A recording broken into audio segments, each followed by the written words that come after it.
Hello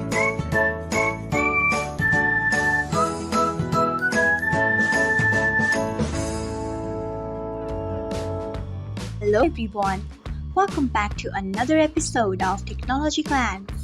Today in this video, I'm going to guide you through how you can disable game notification on Shareit. So let's get started.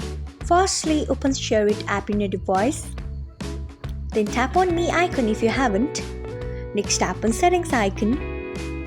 Then tap on Notifications. Then scroll until you find Game. Then tap on it. So this is how you can turn off game notification on Shareit. Thanks for watching.